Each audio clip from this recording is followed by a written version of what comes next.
Good morning and welcome to Camp Randall Stadium, home of the Wisconsin Badgers, the oldest venue in the Big Ten.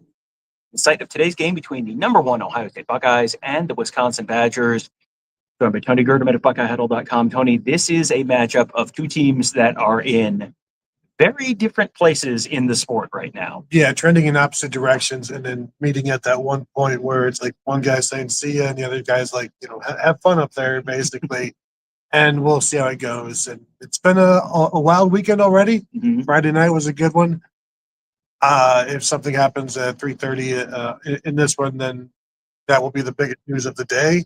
Yeah. But yes, two programs and heading in different directions and with much different degrees of momentum right now, which is really the toughest, most difficult thing for Luke Fickell is to start from zero and try to catch up to Ohio State. Yeah, this is a team that is really struggling right now. Wisconsin has gone from what you see the stadium behind you. You look at the Rose Bowl on the wall of the side of the stadium, and just you look at the stadium, you look at the field, and it brings back all these memories of, oh boy, 1993, Marlon Kerner blocking the field goal to preserve a 14-14 tie in a year when the Buckeyes and Badgers shared the Big Ten championship.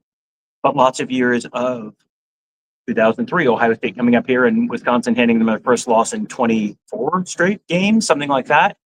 And then you've got, 2010 upsetting a #1 Ohio State team, but also lots of years where Ohio State played Michigan, 1998, they played Michigan, and then they needed Wisconsin to lose in order to go to the Rose Bowl. And you're watching, and will Wisconsin lose? This is just a field that has a lot of memories, this stadium, for Ohio State fans. Yeah, for sure. I mean, the 2012 game, Brian Shazier meeting Monty Ball at the goal line, forcing a fumble that Christian Bryant almost took back. I mean, Ron Dane went crazy in Ohio Stadium, if I recall. But, there's been a long history of running backs plowing over people on this field and quarterbacks just doing enough, and one random receiver is good at a time. Lee Evans or who was the receiver that Bradley Roby was attached to? I just watched this game a little bit ago. Yeah, highlights a little bit ago. Something I think Lee Evans was 2003. Lee Evans, anyway, but random guys like that where it's they give Ohio State their all and they're hard to beat. Urban Meyer would come to work angry that Chris Borland was playing at Wisconsin rather than Ohio State. Even though Wisconsin was his only major offer. Just because he's from Ohio doesn't mean he's obligated to go to Ohio State. So there's been a pretty good history between these two programs and a devastating history at times when Ohio State has been ranked #1. For sure. Yeah, this is a program that I think the last 30 years has shown us you cannot take this program lightly regardless of what the situation is. But if there was a year that you were going to take Wisconsin lightly, this feels like it would kind of be the year where it's just the Badgers kind of have had a real confluence of lots of bad stuff all happening to them at the same time. And it is, the sport has, in some ways, they have not adapted to the realities of the sport right now, where there's probably the investment on the personnel level is probably not what it has been other places. But also, man, oh man, have they had some bad injury luck, especially at the quarterback position. Yeah, and this has been going on since Luke Fickell got here, and every quarterback they bring in gets hurt because first year was Tyler Van Dyke.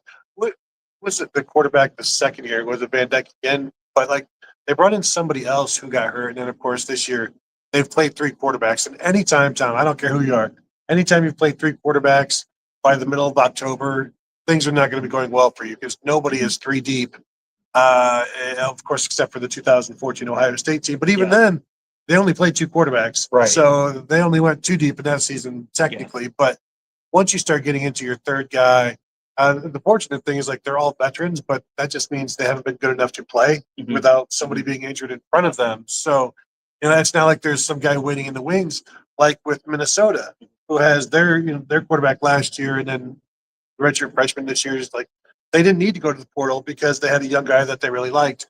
That's not been the case here so far. And but in Wisconsin over the years, they've had decent Big Ten quarterbacks. And then there would be like one guy behind them, like 2 or 3 years behind them, that would be the next guy in line. And you just go from Jim Sorgi to John Stocco to, Alan Everidge coming in from Kansas State. But he was like one of the rare transfers. Yeah. And they just have not been able to do that. Yeah, we are remembering some dudes today for sure. I'm going to apologize in advance. I don't know why, but the comments are not showing up for us on the. I can see them. I've got them pulled up. Yeah, I have messed with a bunch of settings. I would not change that at all. I have messed with a bunch of settings, and I'm not seeing it. So I have it pulled up on YouTube so I can read some of the comments. Jared, just a quality one. Randall Flack said Jared Aberderis. Yes, Thank that you. was the name we were looking for. Yes, it is. I was thinking Paul Assenmacher. Yeah, no, that was that's not a different correct. thing. Yeah, Different lefty. I was thinking about the Cubs and Wrigley Field because as we were walking around the stadium, this is the oldest venue in the entire Big Ten, and they've done a nice job modernizing it in places. It is a little like Wrigley Field or Fenway Park, somewhere like that, where it's an old stadium, and they've modernized it to a certain degree, but also you can only do so much. The concourses are not particularly wide because there's a road right on the other side of some of these concourses, like on the kind of behind the wall behind us. There's a road.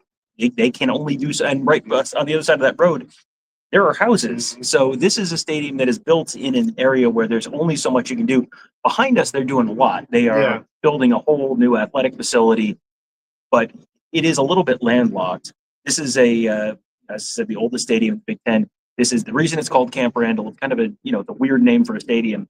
Camp Randall was a camp during, it was a Union training camp during the Civil War, and then got, given over to the state of Wisconsin in the 1890s, and then has been used for a stadium here since the 1910s or so. There was a 1915, the Wisconsin-Minnesota game. They had wooden bleachers, and the bleachers collapsed during the game, which no one was killed. But, at that point, they decided, well, we probably need to build something a little more permanent than wooden bleachers. And thus, this current Camp Randall Stadium was built. The Wrigley comparison is interesting because as soon as you said that, I was like, the concourses are very narrow, just like Wrigley. And it's like inside, it seems smaller than you would expect because it is such a known name and everybody knows the name. But was it 70,000? Something like that. Yeah. Yeah. It's somewhere in that range. The comments have just now popped up. All right. There we go. So we have, I don't know what the issue was, but now we're here. So there we go. So leave us some comments. Make sure you hit the thumbs up as well. That's one of those like magic things that makes YouTube happy with us. So would appreciate it. Yes. Someone, Troy B, made the same joke that I made on the behind the scenes video I did yesterday. The wooden bleachers were the first victims of the Jump Around. Yes, I don't think House of Pain was directly involved. Yeah, well, maybe that's where House of Pain got its, no one was killed, but did it hurt? Yeah, probably. Sure did. So there you go. I mean, we've all been to college. We've all fallen off porches and balconies. Let's be real. Yes, best 4 to 6 years of your life. Yes. So let's get back to today's game with the Ohio State side of things. Ohio State, you're halfway through the regular season. So they've played 6 games. They've won 6 games. They've covered the spread in 6 games. So it hasn't even been, well, yeah, they've won, but it's been just, it's been closer than expected. And boy, they really scraped by. They've handled their business in all 6 games. At the same time, there's lots of stuff you can look at right now. And we can start with the running game, where you look at it and you go, oh boy, I don't know if that's where that's going to need to be. This feels like a game where Ohio State could probably have a name your score kind of game today, especially with Wisconsin. We'll get to Wisconsin's specific situation at quarterback in a little bit, but this is a game where Ohio State could probably name their score to a certain degree. My sense is not just because of the respect for Luke Fickell, but partly because of respect for Luke Fickell, but not just because of that. Name your score is not going to be Ryan Day's goal today. No, and that doesn't help them move forward. It will be interesting to see which run defense you get from Wisconsin because first 4 games of the season, they were giving up 50 yards a game. The last 2 games of the season, they've given up probably about 190 yards rushing per game. So it's a wide disparity of consistency one way or the other. So if Ohio State does struggle, it's like, well, early in the season, Wisconsin before Big Ten play and also against Alabama, they held Alabama, I think, to like 77 yards rushing. So it's like they have that in them, but also at well, why can't you run as well as Iowa? Like, if there's one thing, Ryan Day, like Ryan, why can't your offense be as good as Iowa? Why is it year after year we're trying to get you to be this? Just please, please, sir, be like Iowa, and they just can't do it, and they're not there yet. But it would be nice to see them continue to grow, and that's what you're looking for. I'm not, you go from whatever they had like 100 yards last week to 300 this week. It's like, well, that seems more like that's as much Wisconsin's problem, Wisconsin's fault as Ohio State's fault, because it's not incremental. It's just completely blown out of proportion. So they do need to work on that. And I like, in terms of what you said early on about Ohio State covering in all of these games and doing what they need to do, as opposed to like a Miami who was winning, but then the fourth quarter would go to the other team, and like it would turn into they dominate, and then they kind of quit for a while, and it become a close game. And you keep doing that, eventually something bad happens to you. Yeah, the rent does come due. You can't win every game close and just sort of coming in from behind. And we saw Miami last night, where Miami has not played terribly, and they haven't had they really, we heard on the Miami broadcast last night that was the first time they trailed 7-0 all season, and they dug themselves a 14-0 hole and couldn't dig their way out of it. One of the things that hurt was Carson Beck. Not Carson Beck. Great news. The second Saturday of December, your plans are free. No need to pack a bag for New York. Jordan Kapler says, I bet Tony could throw 5 interceptions against Louisville, but I don't think Tom has that dog in him. No question. Listen, not once in my life have I thrown. It was only 4. Now, was it 5? Yes. But on the stat sheet, it was only 4. I've never even thrown 4 interceptions against Louisville in my life. Well, you would get to like interception 2 or 3 and be like, I'm just going to dink and dunk. Like, I'm not even going to test the waters. Me, it's like, it's not my fault these passes being intercepted. These are bad routes, bad hands. I'm completely confident in my ability. I will keep slinging it. They call me the gunslinger. You're just like, well, after that 3rd interception, I'm going to play cautious. I'm going to play loser football, and you're just going to dump it off or just take a knee. That's the worst time. When you drop back on 3rd and 6, you're like, you know what? I'm just going to take a knee. That's loser football. It is loser football, yes. As opposed to me throwing a pick 6, go out that's there, winning. Throw interceptions like a champion. Yes, it worked out great. A couple real quick. Ethan Maxfield says, and I remember Jeff Okuda killing the Wisconsin quarterback on the last play of the Big Ten championship game, and it was Josh Proctor. Corrected later, but it was Josh Proctor. But yes, these are teams that were on opposite sides of the Big Ten divisional split. And for teams that, Wisconsin for a huge amount of its history was almost totally irrelevant. Wisconsin also in the 1980s, everyone remembers John Cooper couldn't beat Illinois and John Cooper couldn't beat Michigan. Wisconsin was that team for Earl Bruce. They came up here. Ronald Miller says 1982, 6-0 loss, first time in Ohio Stadium. Wisconsin beat us, horrible day. Wisconsin has interrupted Ohio State's season a whole bunch, and even prior to Barry Alvarez getting here. And then Barry Alvarez got here in 1992. He got here in 1990, and then in 1992, Ohio State was up here, and I think was unbeaten when they came in here. And Wisconsin had not established the reputation that and have come to expect from Wisconsin. Kirk Herbstreit got hit with a tomato from the student section. Ohio State loses. That kind of set their season, on a skid. Never recovered from the tomato. Never, ever, ever. What's that guy even doing now? Weird. I believe he's into tomatoes. I've heard that, yes. So, but these are teams where they have their histories have intertwined and overlapped quite a bit, where there's been a lot of years when this has gone to the final week of the regular season or even into the Big Ten championship game with which team is going to win because the Rose Bowl's on the line. This is honestly has been a rivalry for 35 years. For like a 35-year stretch, it was second to Michigan. And obviously Penn State is not a rival. But this was very much though, because you had the upsets, you're playing in Big Ten championship games, you're playing like every single game here was always danger. Tom, preseason, what did you pick to happen in this game? I picked Ohio State to win, but I thought this was a game where, we looked and we thought there were 5 plausibly losable games on the schedule. And it was Penn State at home, at Michigan, at Washington, at Illinois, and here. Yep. So, and they're through 3 of those already. Oh, and Texas. Sorry, Texas. I never considered. Yeah, Texas. So they're through 3 of those. You got number 4 today. This is obviously looking a little different than it was before the season. Then you get a week off, and then Penn State, and then the Michigan game looming 6 weeks from today. So this is, I mean, I'm sure this is a game that Ryan Day will be happy to have in their rearview mirror. Just this will be 3 road games in the span of 4 games, 5 weeks, but 4 weeks. Three road games in the span of 4 weeks. I'm sure Ryan Day is going to be happy to have this in his rearview mirror, because you're starting to see already all of the posts about, well, Ohio State only has, 1 ranked team left on their schedule, or doesn't have any ranked teams left on their schedule.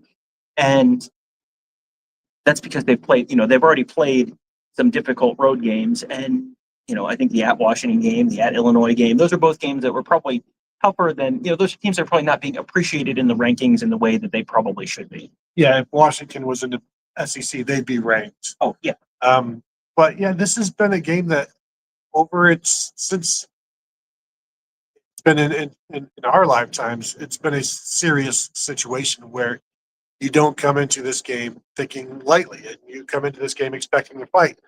The problem now is the talent on this team is not near the level that it's had in the past, where there was always a good running back, always a quarterback that just, other than 2 years ago, like you had to respect, because they were tough. They could make the throws.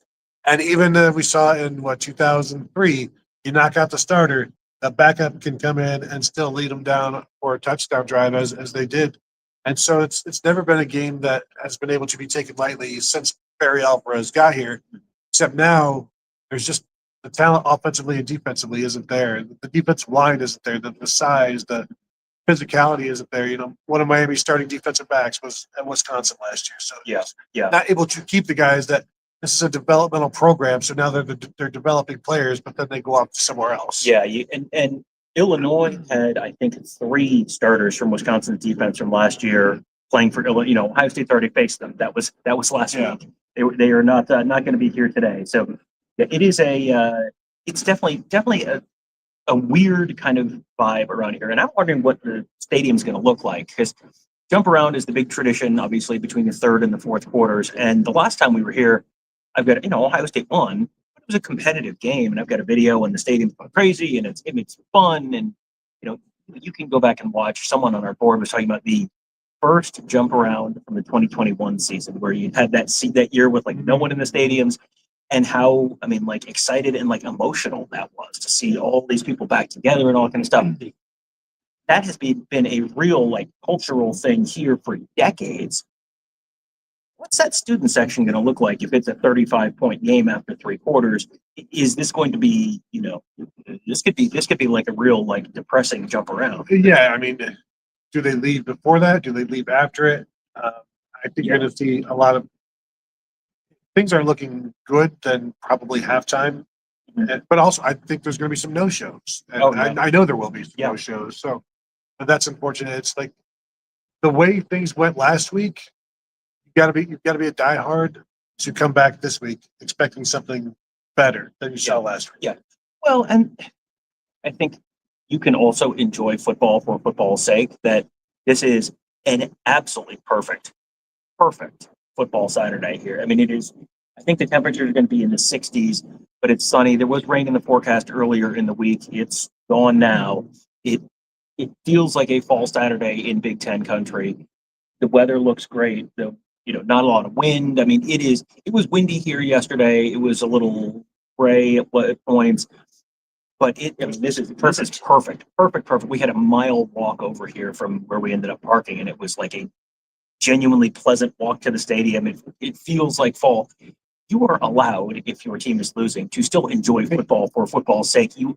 This is the longest off season in major North American sports. When the season's here, you can just go.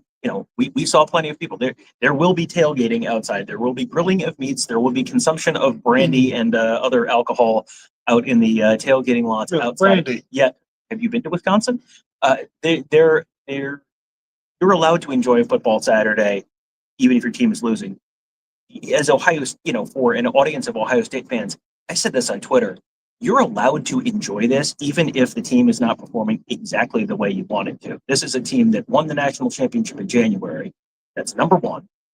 That's undefeated. That has covered every game. The fact that they ran for 2.9 yards per carry against Illinois last week when they probably weren't trying to maximize points, like there are other things going on, you're allowed to enjoy football for football's sake. Like, and if you can't enjoy this season, because, well, what if something catches up with, what if something I'm seeing right now catches up with them later? Like, let me tell you how much good it will do you to stress about the what ifs and the, well, if things don't change, is this your first college football season? Things are going to change quite a bit. Was the Ohio State team that you saw at Oregon last year, or the team that played against Nebraska the week after that, was that the same team you saw against Oregon in the Rose Bowl? I suspect it was not, because it wasn't the same one that I saw. So even the Michigan game to the Tennessee game, that was 3 weeks, and the next game, not the same team.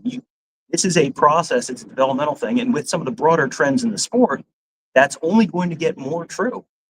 Just the waiting for the shoe to drop has always been, I guess, a little bizarre to me, that you're wasting what could be some enjoyment by waiting for something bad to happen just so you can, I don't know, be happy that the bad thing happened and you were right. Mm-hmm. So, yeah, right. But that's preachy. Stop being so preachy, Tom. I will say to the Wisconsin fans, you already bought the tickets. Show up. Right. Yeah. Or sell them.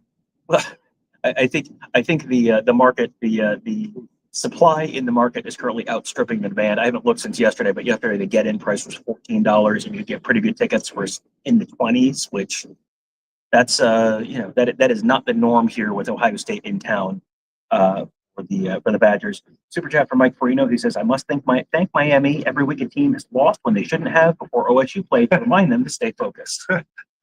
This is so true. That's a great point. Ryan Day can talk to his team, and the entire speech is just like pointing at the TV. Look at that score. You see that? Look at that. What that happened to you? No? Well, then think about it. All right. Great. Mm-hmm. Jordan wants to know, can Tom stop with correct opinions and make me agree with him? If I want to be irrationally angry, then it's my right to do so. You're going to have to handle this one. Well, I think the problem is when you say Tom has correct opinions, those are the ones where he just agrees with me on. He's got some wild takes, and we won't get into politics, but he's got some wild takes. He's kidding. Agree with Tom at your own peril, as we all know. That's the saying. You have to play like a champion today. We slap that, and then agree with Tom at your own peril. Hit that above the door every day before you leave. Yeah. Says Miami thought that they're ranked number one. LOL. Which there was some LOLing going on last night for sure. I mean, I'm sure there are still some Miami players that think they deserve to be number one. It's Miami fans as well, because it's not their fault. It's Carson Beck's fault. So, yeah, there were a lot of people to blame last night. Carson Beck certainly did his part. The fun part of that game is every time we'd call for an interception, within 5 minutes, there was an interception from Carson Beck. So good times. Yeah, it just means that Tim says, how long is it of a drive? Is it to Madison? It was about 8 hours. Yeah. It's not bad, and you can go around Chicago, and that reduces the variance on the drive length And stress. Yeah. It takes an extra 20 minutes, except sometimes it might save you 40 minutes. So yeah, it's really not a bad drive. You're not going through, other than Indianapolis, you're really not going through a lot of cities. Indianapolis and Chicago, and that's kind of it. And other than that, it's a bunch of driving through the Midwest. And do you like cornfields? Because boy, howdy, friends, do I have cornfields for you. So no better place to be. It is a yes, people talking about Heather Dinich. Pushing Miami as number one, and also suggesting Ryan Day going to Penn State. Allow me to assure you, that's not going to happen. No. You waiting for that Miami job? Yeah. Ryan wants to know, how did the early tailgating look as you guys arrived this morning? Are the Badgers fans excited for this game? It's interesting because we did not necessarily walk through campus proper. Correct. We're coming from town, basically. Mm-hmm. So we're walking through all of the bar areas where they are setting up their off-street bar tailgating. So in that vein, things are being set up. I was shocked at the fact that there's nothing going on. Yeah, they have stuff set up, But it was also, that was what, 5 hours before the game starts, I don't want to hear it. and it was 9:30 in the morning. And Wisconsin has 2 wins this season. It hasn't beaten the power conference team. That's only more reason Yeah. to be there early. Well, they also had a hockey game last night. Like, I'm guessing you probably had people, you go to the hockey game, you go hang out, like, you know, I'm guessing the tailgating scene will pick up quite a bit between now and the actual kickoff of the game. There will be people who just stay at the tailgating as well, probably. Yeah. Oh, yeah, for But sure. I thought there'd be a bigger game, a bigger game. Yeah. And if this was going to be a more competitive game, I think we would have seen people throughout the entire walk lined up and getting ready for this game. Yeah. Now, the people who get here closer to game time, I suspect we will hear from them that, boy, there was a lot of people out there. And, you know, we walked in and went, oh, it smells like bread here. And it's, you know, I think there are going to be people later who are like, oh, it smells like beer. Or, Yeah. It smells like Otto's jacket here. You'll have a little bit of that too. Lisa wants to know, how is JJ after getting banged up a little last week? He came back after that and scored a touchdown. That touchdown pass on that kind of fade on 1st and goal, I think it was. That was after that. So he was fine. We saw him at practice this week. Yeah. He was fine. The availability reports are not out. Tyler was asking about that. Is that question? Tyler wanted to know, did the availability report post yet? No, that is 2 hours prior to kick. So we can, you know, that'll be 1:30 Eastern, but that will be out. We have no reason to suspect that there's going to be any kind of surprise names on that. We have no reason to suspect that some of the names that you've seen on there before, Lorenzo Styles, Ryan Day, I think what said was probably going to be good. Kenyatta Jackson, Edric Houston should be good. We were told he was practicing earlier this week. Kenyatta Jackson obviously played last week. Jeremiah Smith came back after going out last week. So I don't think there's any real reason for concern, but that will come out at 1:30. Odysseus wants to know, how many cheese curds has Tony dipped in ketchup today? Today, 0. Today, none. Yesterday, none. I did not even have. I've been ketchup free, Tom. This is a ketchup October. Ketchup clean from ketchup.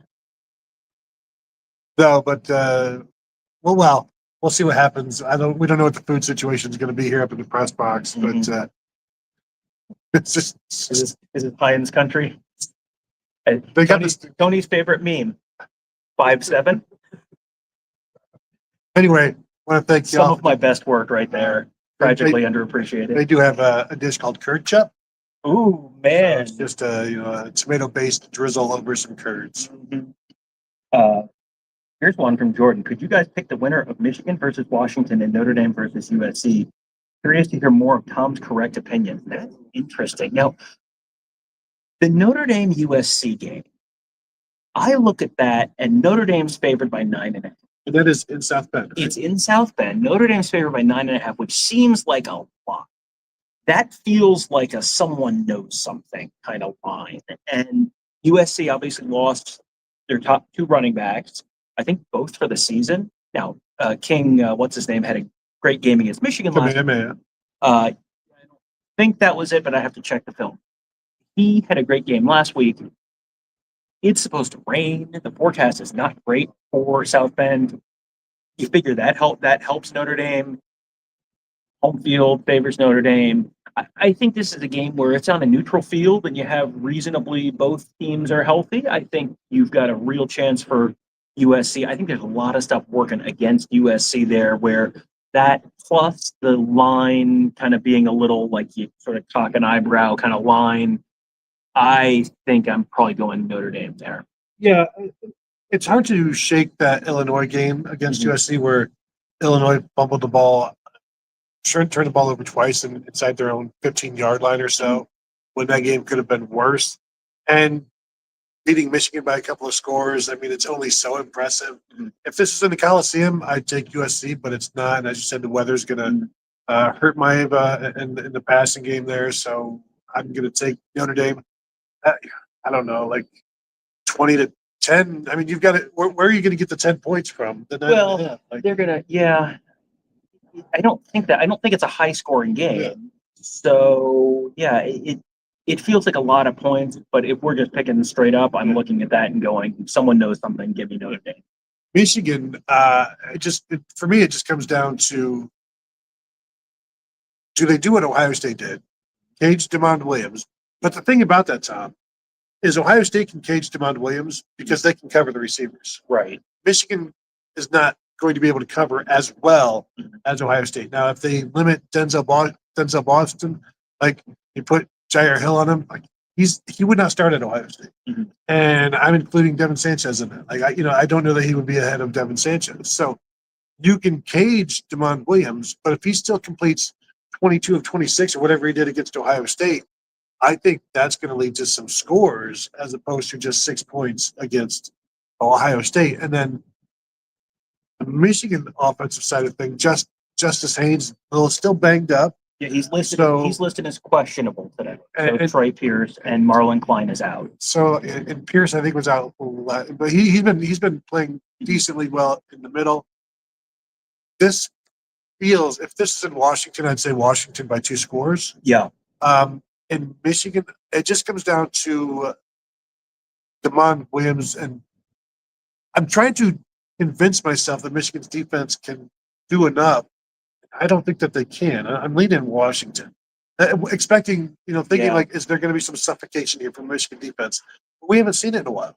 Right, and we saw Wink Martindale's defense just get put in a blender by Lincoln Riley last week. Now, I don't know that Washington. I don't love Washington's offensive line, so I think you might have some pass rush. And then the question is, does the pass rush get home? Is Jayshon Barham has been out of control at times, but he's plays out of control. Exactly right. And so, is he going to get behind the quarterback where then DeMond Williams takes off? And does Michigan have to play a ton of zone today so that their secondary has their eyes on the quarterback? It feels like that might be something that factors in there. Washington, I don't love Washington's offense. Like, they've got the 3 guys, and we talked about these guys over and over again that week of the Ohio State Washington game, where you got DeMond Williams, quarterback, you got Jonah Coleman, the running back, you got Denzel Boston, the wide receiver. Those are the 3 guys. Can they make enough plays to win? Because I don't love the Washington defense. The Washington defense is okay. It's solid. Bryce Underwood at home has been extraordinarily different than Bryce Underwood on the road. But I don't know that Michigan, how much do you believe in Andrew Marsh? Because you're going to probably see a bunch of man coverage. Can Andrew Marsh win his one-on-ones for freshman wide receiver? He's looked good. Can Donovan McCulley win his one-on-ones? This to me just feels like a game that's relatively low scoring. First 1 to 20 wins that game almost for sure to me. I don't know what the over-under is. I can't imagine it's 37 or something like that. So I probably have a stronger opinion on take the under than I do on either team. But I mean, what's the line in that game? I think 2.5. Yeah, Michigan by 2.5 or something like that. Yeah, I think that's going to be a very close, relatively low-scoring game.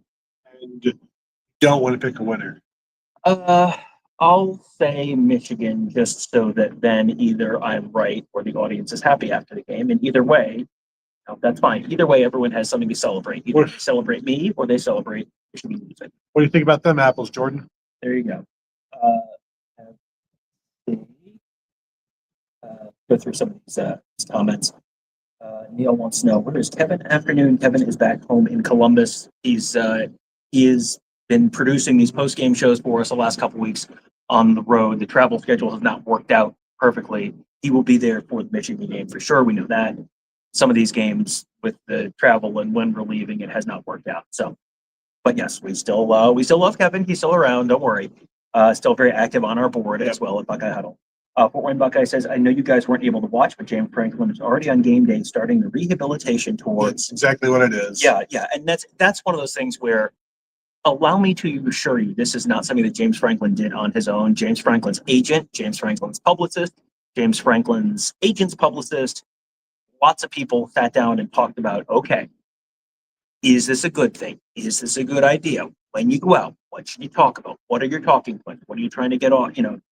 And that's all stuff. This is all very calculated. I saw that and I went, oh boy, there were some Zoom calls this week about that meeting. Get out in front of it and put the narrative the way you want it. Let people know that you are still out there, you're still interested, and that this these things happen, and try to put the best spin on it and remind people that you did a lot of winning, because that was one of the things. Whenever he would be criticized for a loss, he would tell people in the press conference, post-game press conference, or whatever. There's 120 teams, programs that would love to be Penn State right now, and they would 100% they would. Now this year, maybe 80. even up to the aftermath of that Oregon loss, 100% true. After that, no, not so much. So yeah, I don't know. I wonder what his answer would have been if somebody asked, was it just time for the both of you? And maybe they did ask that, because that's what it came down to me. Like, I don't think you should be fired for losing those 3 games when this is your record overall. But after 12 years, was it time? And the answer is to me, yes, it was time for both of them. But just in a random year, like, I don't think you should be fired for 3 losses like that. But after 12 years, it's time. Yeah. We're getting close to the top of the hour, top of about noon Eastern. So we're going to run through. We got a bunch of questions and comments in here that I want to get through, and then we'll wrap it up and let you guys watch that rapid fire.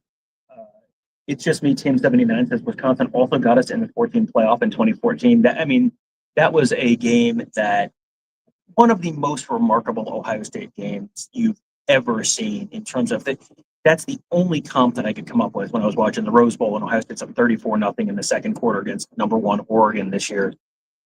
That was the only game you could come up with in terms of a comp, because it was just, by the time Joey Bosa has that scoop and score fumbled, make it 38-0, that's when things like went to plaid. Like Ohio State fans are losing their minds, and then that happens, and it was like, what is going on? Yeah, they didn't quite need all of those points. They needed a lot of them. They needed to most get of over them, yeah. the TCU Baylor winner. Sue says, I hope we blast our offense in the first half just to show them we can, and then put in the backups. I think they're still going to be using this as an opportunity to work on some things. Now, does that mean they're going to be, have the passing element of some of these RPOs turned off as they seemingly did last week? I think there's a real possibility they do. I think this is a real eat your vegetables, take your vitamins, say your prayers kind of game. And just Brian Day's coming in here knowing if you need to hit the gas, you can always hit the gas. You can always pull away. And if they win by 10 points in this game where they're favored by 26 or whatever it was, it's fine. This is not a game, this is not a team that has to win with style points at this point. They just need to win, and they need to get better. I think this is going to be a game where, once again, people are going to be kind of grumbling about, well, they only won by X, and boy, they should have been up by this many by this point of the game. I don't get the sense Ryan Day cares about that right now. That's not there's much bigger goals at stake. No, and he keeps talking about the lack of home runs in the running game. And it says that if you block it well and read it well, any play can be a home run. They shouldn't have to draw them up. Like, you shouldn't have to come up with something. Well, they will, and they have stuff, and they'll eventually put those things in.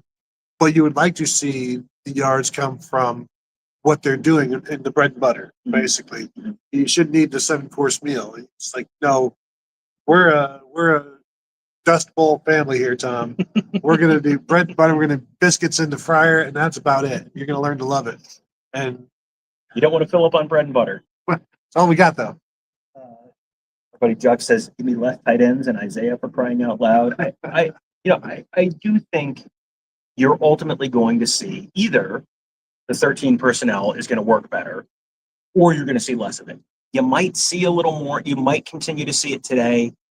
It feels like that's kind of starting to drift away a little bit, and they're sort of starting to dial in on things. I think you're going to see plenty of 12 personnel. But the 12 personnel is almost 11 personnel. And I will just define our terms real quickly for people who may be going, huh? When they talk about personnel, you've got 5 guys who are skilled guys who are not quarterbacks. So the first digit is the number of running backs. So 12 personnel, that's the one running back on the field. The second digit is tight end. So 11 personnel is 1 running back, 1 tight end. And then the implied number is 3 wide receivers, because it's 5 minus those 2 numbers. So 11 personnel, 1 running back, 1 tight end, 12 personnel, 1 running back, 2 tight ends. The 2 tight end formations you're seeing when you're seeing 12 from Ohio State this year, Will Kazmarek, who is a tight end, Max Clayer, who really is kind of a big wide receiver, and I think you're going to see less Max Clare as an inline tight end and more Max Clare as a flexed out tight end, where 12 personnel is almost 11 personnel because he might be a bigger receiving threat than Brandon Innes, who might be a bigger blocking threat. So 11 personnel might be really more like 12 personnel, and 12 personnel might be more like 11 personnel. But they're still kind of trying to figure all this stuff out right now. And in terms of the Isaiah West, it is interesting that we are starting to see a little bit of him more.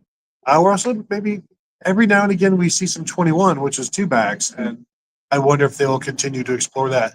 USC did pretty well with that against Michigan, and they went over the Wolverines a couple weeks ago or last week, whatever it was. So there's a lot of things you can do, but of course, is it your bread and butter? Is it your bread and butter? And this goes back to our comments on just enjoying football for football's sake. If your team is not having a great season, it just makes him says enjoying the competitiveness of football is like enjoying the life itself. Real Steve Zissou kind of vibe there. And Sue says Tom must be reading self-help books. No. I am a walking self-help book. Well, more of a pamphlet. Rob Zest says Sam Dixon was great in spring, hasn't had a chance, and he feels like he's just kind of buried on the depth chart. And I don't know that they have an elite running back this year. I think probably either of the guys from last year are starting. If Travion Henderson or Quinshon Judkins is still on the team, they're your starting running back this year. But also they've got a bunch of guys who are kind of similarly talented. And it feels like Sam Dixon is just a little behind those guys. So unfortunately for him, you've got Bo Jackson, you've got CJ Donaldson, you've got James Peoples, you've got Isaiah West, and Turbo Rogers has been hurt. He also got here in the summer, so I don't know. I don't know where to put him in this list, but Sam Dixon is seemingly the fifth guy on that list. I don't know if you remember this, and we have not seen the travel roster for this week. I was going to ask the same question. Has Sam Dixon traveled to these road games? I don't know. I was going to ask because I was trying to think the last time we had a travel roster. I didn't see one last week. Yeah, saw one the game before that, but I don't know. I don't know that they travel 5 running backs. Mm-hmm. I know they travel 2 punters. So it just makes him said, did we give up on Huddle Eats videos? We haven't. We did one out in Seattle for the Seattle style hot dog. Last week in Illinois, we didn't have anything that was like a great option. And yesterday, it was really a schedule thing yesterday where we got here, we threw our stuff at the hotel, and then we had to go run over. We came and shot something at the stadium for a little bit of a behind the scenes video. I got to go do another one of those, which is one of the reasons we're going to wrap up in a few minutes. But then we had to go over and do the team rival, and the timing just didn't really work out. So we have not given up on them, but we don't do them on every trip because of timing. Yeah, hard. Yep. Jason Warner says, I think Washington will score 20 by halftime unless Wink Martindale has a new defense. Listen, if Washington scores 20 by halftime, there have been calls for Sharon Moore's job, which I'm a little surprised at. I think that's people looking at 2021 to 2023 and going, this is what Michigan is. Yeah. It's like, well, there's like a good quarter century of history surrounding those 3 years. And can you think of anything that would be different those 3 years? Right. But there's a good quarter century of history surrounding those 3 years, suggesting that a 3-loss Michigan team, that would be well within norms of. That's a standard season. That's Lloyd Carr, 9-3 Lloyd. That's Jim Harbaugh. It will be funny if Sharon Moore finally, to answer the critics, has to be like, look, you can't judge me and where you can't judge us based on 21 to 23. Wink, wink. Mm-hmm. Like y'all know, right? So you got to strike those years from the record, and then you look, and it's like 8-4 is standard. 9-3, 8-4 to 10-2 is Michigan football. Mm-hmm. Chuck says that Sam Dixon has not been traveling, so there you go. There's the answer on that. Stu says that's boring, Tom, and Jordan has really had some wild swings on his opinions on me recently. He says they don't call him Tom boring for nothing. There you go. The people hate you, and I love it. Yeah. Deb wants to know if the Dust Bowl was a new bowl game. Listen, can you imagine a coach getting dunked in a Gatorade cooler full of dust? Man, that would be quite a thing. Rusty Jesse wants to know: is this Luke Fickell's last stand?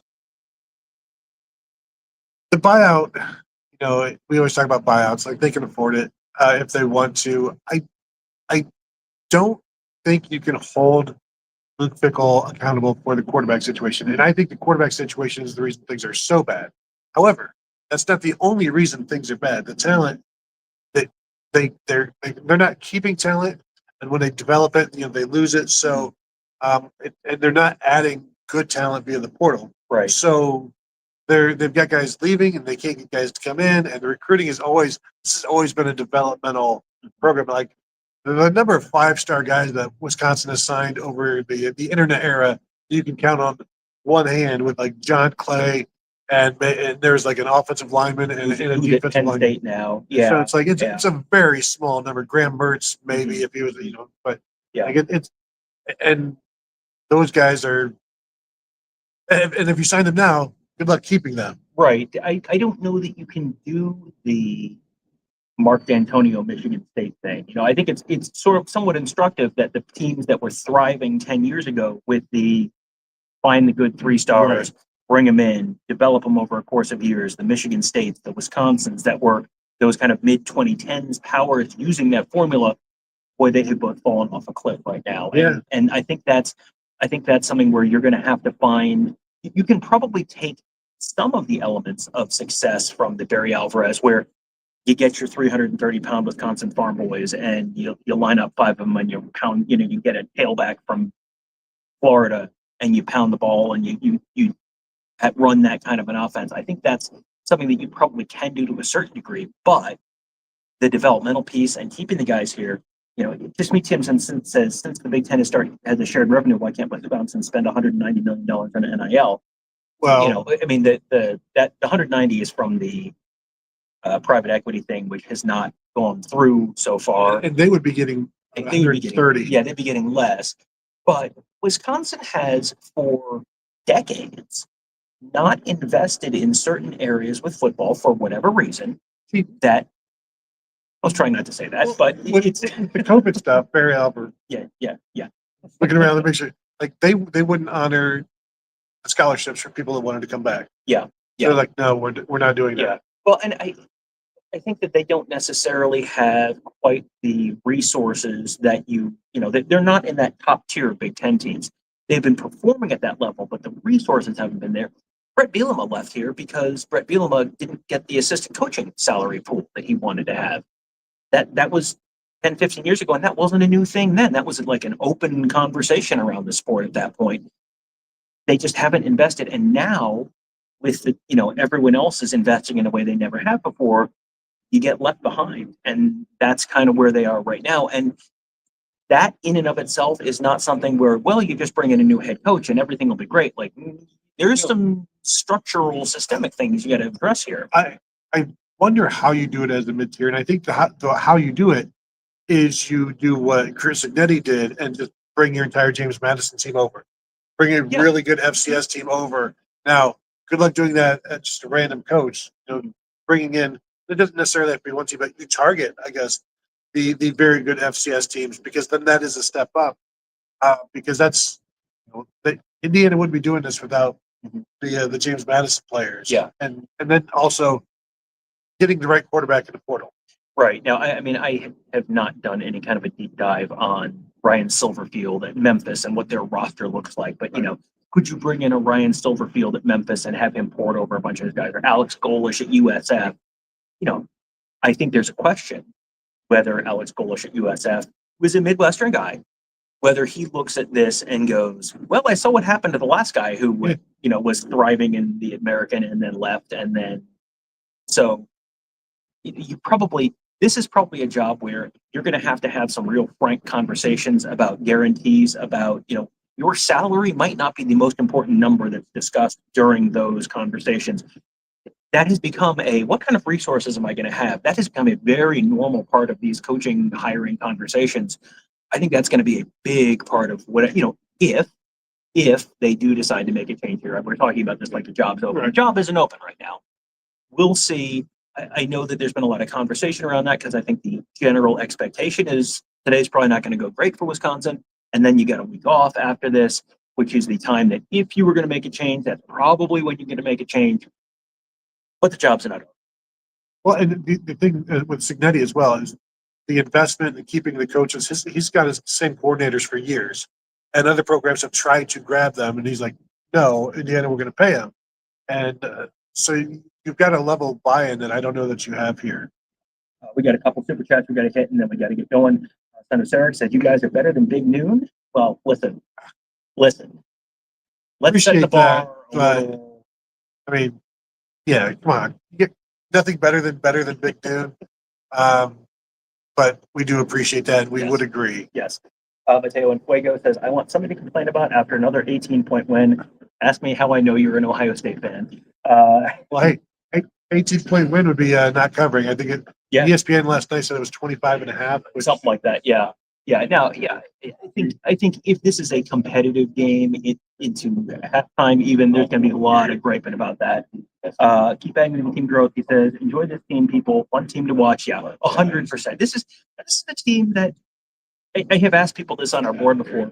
Who would you trade this team with? I mean, well, they can't run the ball. Okay, which team would you trade places with? And some of the answers nationally has been, well, Miami. Well, would you? How about now? Yeah. Can you hear me now? And I don't know that there is an answer. Indiana, really fun. I think there's a decent possibility we will get to see, take the Indiana starting lineup figure and the Ohio State starting lineup figure and crash them into each other in Indianapolis in about a month and a half. That's a real possibility all of a sudden. But even so, you have Ohio State has shown that they can do this on the absolute highest level in sport. I'm starting to believe that Indiana can, but you haven't seen it yet. So, can Indiana? We just saw them do it against Oregon, which is real impressive in Autzen. But can they do it? Can they do it again? Can they do it in on the biggest stages? And the answer is maybe, which is insane to be able to say that. Yeah, maybe Indiana can compete nationally against the big shiny programs with the fancy helmets and but you haven't seen it yet. So I don't know that you're trading where Ohio State is right now with any other team in the country. No, and right now you have the thing of any given Sunday, you apply it to any given Saturday, any given year. Right now with NIL, things can happen, and Indiana is showing that. Yep. Just me, Tim says, if I had to, Alabama. I mean, but maybe. But Alabama lost to it's a different Alabama team than the one that lost to Florida State, but they did lose to Florida State, and I think they didn't beat Missouri by much last week. So, I think another thing to consider is this Ohio State team has experience. These Ohio State players have experience winning a national title and what it takes, and the fact that it takes consistency and a process. Mm-hmm. All right, and then one more from Chadwick Bell. He said Sam Williams-Dixon traveled last week. He was even featured on the Instagram page. So there you go. So we'll hopefully get a travel roster this week and be able to tell you he didn't play last week. So as far as I saw. So all right, so there you go. Your pregame live show from Camp Randall. Before we go, please hit that thumbs up. We appreciate that. Make sure you share this video as well on your social media channels. Helps other folks find these shows. And make sure you are subscribed to our YouTube channel. Hit that bell, because after the game, we will have our live post-game show as well, including Ryan Day's post-game interviews, some instant reaction from here. There'll be a lot to talk about. We'll see, is this a game where Ohio State kind of tries to do some things they haven't done, or are they still going to kind of be working on things and do something? Yeah, we'll see. We'll see what this game looks like. But should be a fun game. Should be a great atmosphere. Beautiful day here in Madison. Again, if you're close enough, I would encourage you to hop in the car and run over here real quick, because it should be a great day for football. So that will do it for now. Thank you guys all for joining us. We'll talk to you after the game.